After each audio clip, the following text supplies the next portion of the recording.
महादेव मुंडे प्रकरणी एसआयटी चौकशीचे आदेश मुख्यमंत्री देवेंद्र फडणवीस यांनी दिलेले आहेत। व्यापारी महादेव मुंडेंच्या पत्नी ज्ञानेश्वरी मुंडे यांनी काही वेळापूर्वीच मुख्यमंत्री देवेंद्र फडणवीस यांची भेट घेतलेली होती आणि या भेटीमध्ये त्यांनी संपूर्ण प्रकरण फडणवीसांसमोर मांडलेले आहे, आपली कैफियत मांडलेली आहे आणि यावरच मुख्यमंत्र्यांनी आता या संपूर्ण प्रकरणी एसआयटी चौकशीचे आदेश दिलेले आहेत। या क्षणाची सगळ्यात मोठी बातमी आपण पाहतोय। व्यापारी महादेव मुंडेंच्या पत्नी ज्ञानेश्वरी मुंडे यांनी मुख्यमंत्र्यांची भेट घेतली आणि महादेव मुंडे या प्रकरणात एसआयटी चौकशीचे आदेश मुख्यमंत्र्यांनी दिलेले आहेत। संपूर्ण प्रकरणाची चौकशी आता एसआयटीच्या माध्यमातून होणार आहे। या संदर्भातले अपडेट्स आपण वारंवार जाणूनच घेत होतो आणि या क्षणाची एक मोठी बातमी आज आलेली आहे। महादेव मुंडेंच्या पत्नी ज्ञानेश्वरी मुंडे यांनी आज मुख्यमंत्र्यांची भेट घेतली आणि 21 महिन्यानंतरही महादेव मुंडेंचे मारेकरी मोकाट असल्याची कैफियत त्यांनी मांडलेली आहे। या संदर्भात अधिकची माहिती देत आहेत गणेश कवडे। गणेश, महादेव मुंडे प्रकरणी एसआयटी चौकशीचा आदेश दिलेले आहेत मुख्यमंत्र्यांनी, काय अपडेट?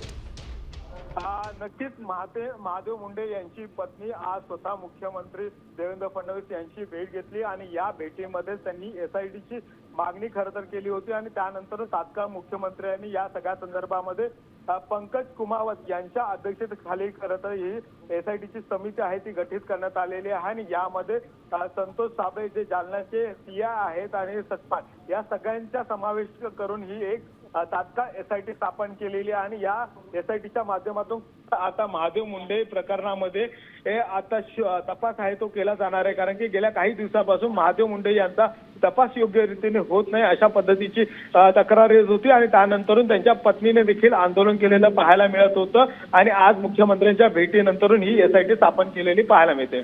धन्यवाद गणेश, या संपूर्ण बातमीबद्दलचे अपडेट्स तुमच्याकडनं घेतच राहू। तुर्तास धन्यवाद। आपण पाहतोय महादेव मुंडे यांच्या पत्नी ज्ञानेश्वरी मुंडे यांनी मुख्यमंत्र्यांची भेट घेतली आणि या प्रकरणात एसआयटी चौकशीचे आदेश मुख्यमंत्र्यांनी दिलेले आहेत।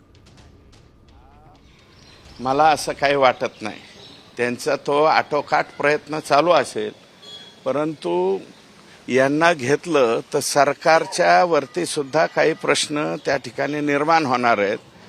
हे एक संतोष देशमुख झालं, आता हे आहे बापू आंधळेचं प्रकरण पेंडिंग आहे। बापू आंधळेचा खून कोणी केलाय, नावं कोणाचे घेतले, हे सगळं हे व्हायला लागलं ना। आता तो जो गीते आहे त्याच्या सौभाग्यवतीने मला वाटतं हे सगळं सांगितलंय। वारंवार धनंजय मुंडे जे आहे ते मुख्यमंत्र्यांची भेट घेतात, आज अजितदादा सुद्धा होते, तटकरे होते, ते त्यांचं काम आहे, ते भेटतील। अजितदादा भेटले असतील, मला वाटतं दादांचं वेगळं काम असेल, वारंवार भेटतात, ते भेटायचं काम आहे त्यांचं, ते भेटतील। आम्हाला त्याच्याबद्दल काहीच बोलायचं नाही, शेवटी तो त्यांच्या पक्षाचा प्रश्न आहे। परंतु हे सगळं जे घडतंय संगीत दिघोळेपासून आता हे महादेव मुंडेपर्यंत एकूण मर्डर 13 का 14 झालेत तिथं आतापर्यंत, आणि हे सगळे जे कोणाच्या भोवती घुटमळतंय याचाही विचार करण्याची आवश्यकता आहे। 13 ते 14 मर्डर झालेले आहेत, एवढे 13 ते 14 मर्डर झाले, 2 मर्डरचं आतापर्यंत आपल्याला निदान यशस्वी आपण आता isakal.com आहे देशातील नंबर 1 ची मराठी न्यूज वेबसाईट। प्रत्येक अपडेटसाठी isakal.com ला नक्की भेट द्या।